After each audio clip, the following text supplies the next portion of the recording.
Hi friends, 2017లో release అయిన gifted cinema ఎలా ఉందో ఇప్పుడు చూద్దాం. ఈ సినిమా మనసుకు హత్తుకునే సినిమా. మార్క్ వెబ్ దర్శకత్వంలో వచ్చిన ఈ సినిమాలో క్రిస్ ఇవాన్స్ ప్రధాన పాత్ర పోషించాడు. ఈ సినిమా ఎలా ఉందో చూద్దాం. ఫ్రాంక్ అంటే హీరో. అతనికి మేరీ అనే ఓ మేనకోడలు ఉంటుంది. ఆమె స్కూల్లో చేరిన కొద్ది రోజుల్లోనే ఆమెకున్న గణిత ప్రతిభతో టీచర్లందరినీ అవాక్కయ్యేలా చేస్తుంది. మేరీ టీచర్ బోని ఆమె మామూలు పిల్ల కాదు, వరంతో పుట్టింది అని ఫీల్ అవుతూ ఉంటుంది. మేరీని ఫ్రాంక్ ఇంటి పక్కన ఉండే ఆఫ్రికన్ అమ్మాయి రాబర్టా కూడా చాలా ఇష్టపడుతూ ఉంటుంది. ఫ్రాంక్ పడవలు రిపేర్ చేసుకుంటూ మేనకోడలతో చాలా ప్రేమగా ఉంటూ ఉంటాడు. రాబర్టా ఖాళీ సమయంలో మేరీని జాగ్రత్తగా చూసుకుంటూ ఉంటుంది. అయితే ఫ్రాంక్ తల్లి ఎవెలిన్ చాలా ధనవంతురాలు. తల్లి నుంచి దూరంగా వెళ్ళిపోయి చెల్లి కూతుర్ని పెంచుకుంటూ ఫ్రాంక్ దూరంగా బతుకుతూ ఉంటాడు. మేరీ తల్లి గణితంలో ప్రొఫెసర్.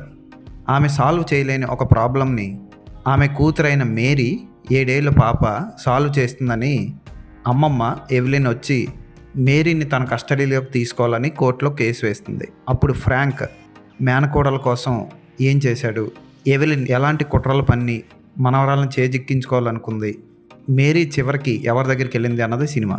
హాలీవుడ్లో యాక్షన్ సినిమాలు, రొమాంటిక్ సినిమాలు, గే సినిమాలు, లెస్బియన్ సినిమాలే కాదు, అప్పుడప్పుడు మనసుకు హత్తుకునే ఎమోషనల్ సినిమాలు కూడా వస్తాయి. దానికి ఉదాహరణగా forest Gump, the pursuit of happiness, ఈ 2 సినిమాలు చాలు.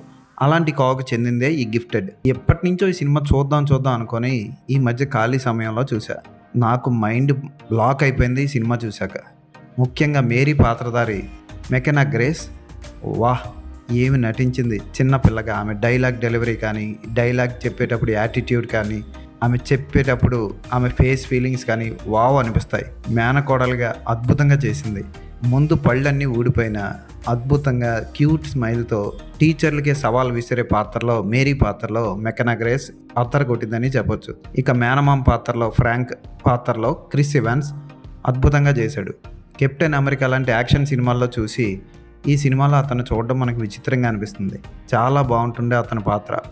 ముఖ్యంగా 2-3 ఎమోషన్ సీన్లు ఉంటాయి. ఉదాహరణకి హాస్పిటల్లో డెలివరీ సీన్ అయితే ఎంత బ్యూటిఫుల్గా తీసాడరా, ఎంత క్యూట్గా తీసాడరా, ఇలాంటి థాట్ ఎవరికి రాలేదు అనిపిస్తుంది మనకి. అలాగే మేరీని ఫ్రాస్టర్ ఫ్యామిలీకి ఇచ్చేసి తిరిగి వెళ్ళిపోయే టైంలో అతను పడే బాధ, మళ్ళీ మేరీని కలుపుకునే ప్రయత్నంలో అతను పడే బాధ ఫ్యాంటాస్టిక్గా యాక్ట్ చేశాడు క్రిస్ ఇవాన్స్.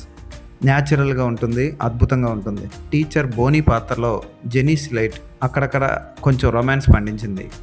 రాబర్టా పాత్రలో అక్టావియా స్పెన్సర్ చాలా బాగా చేసింది. ఇక నెగిటివ్ షేడ్స్ ఉన్న పాత్ర ఎవెలిన్ పాత్రలో లిండ్సే డన్కాన్ చాలా బాగా చేసింది. ఇంతమంది అద్భుతంగా చేసినా సరే మనకి మేరీ ఫ్రాంక్ ఇద్దరు గుర్తుండిపోతారు. ముఖ్యంగా మేరీ, చిన్నారి మేరీ ఆ పాపని డిఫరెంట్ కెమెరా యాంగిల్స్లో అద్భుతంగా క్లోజప్ షాట్స్లో చూపించిన ప్రతిభ కెమెరామ్యాన్ది. మామ మేనకోళ్ళ మధ్య వచ్చే సన్నివేశాలు టాప్గా ఉంటాయి. నీకోసం ఈరోజు స్పెషల్ బ్రేక్ఫాస్ట్ చేశాను అని అంటాడు హీరో.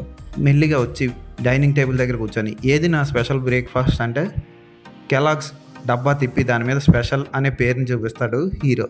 ఇలాంటి చిన్న చిన్న చమక్కులు ఉంటాయి సినిమాలో. అలాగే ఒంటి కన్ను పిల్లి ఫ్రెడ్, ఆ పాత్ర కూడా చివరి వరకు భలే ఉంటుంది. ఆ పిల్లే ఈ కథలో మంచి ట్విస్ట్కి కారణం అవుతుంది. ఒక అద్భుతమైన సినిమాని చూడాలి అనుకుంటే ఈ సినిమాని చూడండి. మనసుకు హత్తుకుపోయే సన్నివేశాలు ఉంటాయి. ఈ సినిమా తెలుగులో లేదు, అమెజాన్ ప్రైమ్, నెట్ఫ్లిక్స్లో ఈ సినిమా ఉంది. ఇంగ్లీష్లోనే చూడండి. ఫోటోగ్రఫీ బాగుంటుంది, కూల్గా క్లాస్ రూమ్స్, గ్రీనరీ అంతా అద్భుతంగా చూపిస్తాడు. ఎడిటింగ్ ఎంత కావాలో అంతే చేశారు. సినిమా ఎక్కడ కూడా సాగదీసినట్లు అనిపించదు. ఒక్క సీన్ కూడా అనవసరం సీన్ ఉండదు. ఈ సినిమాకి నేను ఇచ్చే రేటింగ్ 5/5.